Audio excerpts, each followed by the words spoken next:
有一個相當嘅理想化嘅諗法嘅即係呢個既然係上帝俾我哋中華聖潔會嘅一個工場，能夠帶領學生信主係好重要甚至比佢讀書更加重要而家我會講兩樣同樣咁重要即係對社會責任嚟講，教學係更加重要。我應該咁樣講作為基督徒嚟講，當然我睇重佢屬靈生命，但係當時我真係咁諗嘅，所以我哋做好落力做福音工作啦嗰啲福音營啦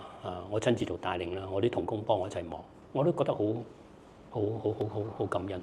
我哋其中一個一路嚟幫我哋嘅校友鍾姑娘喺度讀啦，佢以前喺華人讀書，咁即係華人啲名校，你讀得叻，咁學校就好讚賞你讀得唔好嗰啲咧係好慘㗎佢話同我哋講翻，佢話我嚟到中聖先知道，原來做一個學生受人尊重係咁快樂嘅，咁咧就對學生嗰種嘅親密咁，我覺得對於修生對於師生關係呢樣好重要。咁嚟到之後第一樣我好想做嘅就係朝頭早有早會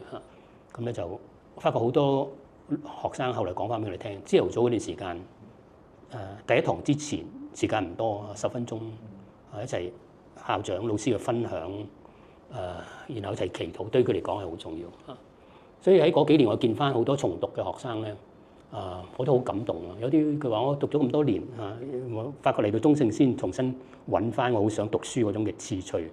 建立我自己嘅自信。我撞翻一個我喺中聖呢度嘅一個當時嘅中五，佢即係讀咗1年嘅啫。咁咧就嘅學生個女仔嚟㗎。咁咧佢見翻我30-40年之後，佢都做咗人媽咪啦，中年啦。咁見到好開心而係建立到人嘅生命重新建立係一件好即係好快樂嘅事啦。我嗰幾年裏邊最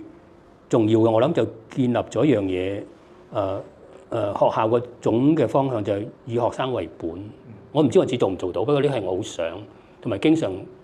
同啲同工講，同埋同啲學生講，我以你哋為榮所以咧有一日你翻嚟見翻我哋，將你所學到嘅嘢、得到嘅嘢翻嚟同啲老師講，同啲師弟師妹講啦咁樣。阿哥你頭先話你建立咗就係以學生為中心或者即係為本呢個，我睇到又唔止，即係我頭先聽到一路聽你分享你講嘅嘢。去到後尾，即係我經歷過兩任校長喺度工作嘅時候，其實即係校長講嘅説話咧，好多都係重複嘅，即係有啲嘢我哋冇嘅，上帝再俾，我哋以即係我哋知道自己做乜嘢係正確嘅，我哋做咯，做幾多得幾多。覺得曹校長都係會講呢啲，佢都會話咁去做咯，咁唔識咁點啊？咁咪問咯，即係好直接，但係佢知道上帝係會幫助，即係陳校長又係咁樣，咁所以我覺得係成個呢個學校嘅方向方針以上帝基石，即係我都唔會話叫教添，即係上帝做個基石，嗰個信心係好唔同。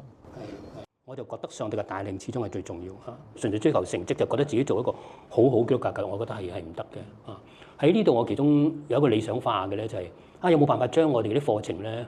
福音化咧咁？呢個係我喺神學院帶翻嚟嘅一啲理想嚟嘅。即係舉個例，你教數學嘅時候，一個基督徒教數學同埋一個非基督徒教數學有冇啲基本上唔同咧咁？但係當你高層次嘅時候咧，到數學當中嘅平衡美呢啲咧，其實係同信仰有相關嘅物理、生物甚至文學等等。即係如果將來真係做到咧，係教會學校對香港嘅教育一個莫大嘅貢獻。講到貢獻都即係其中一樣啦。咁彭哥都係會除咗即係之前你喺校長個職務入邊，當然對學校好多貢獻啦。其實 Kelvin 都係你一個即係對教育嘅貢獻嚟喎。即係你知唔知呢個Kelvin 會唔會都分享下少少即係彭哥對你特別喺教育上邊一啲即係啟發或者一啲即係思維上面嘅啟蒙柏宏哥同我喺教會裏邊認識嘅，係啦，我第一次同柏宏哥嘅接觸咧，係喺同一組嘅讀經營裏邊。咁其實嗰陣時已經好覺得柏宏哥係一個好有學養、好有學識。嗰陣時我都係好憧憬，因為其實我本身好想做一個學者嘅，我都係啦。咁而我哋好憧憬，一個學者就應該係咁樣樣。我哋參加 PD 嗰陣時係啦，咁柏宏哥教嗰陣時有一句我覺得好印象深刻嘅第一堂裏邊，就係講話阿德勒係第二次世界大戰之後嘅一個曙光嚟，阿德勒嘅諗法，而PD 係我哋而家呢個年代點樣同後生仔或者同年輕人重新建立翻關係嘅一個鑰匙啊！我再真係認真拿翻本書嚟睇，去到我而家教學生或者教小朋友嘅時候，我都覺得真係重拾翻個關係，其實係喺呢度去開始啊！係啊，所以我覺得好有啟發性，係啊。好，多謝你提醒我啊。我的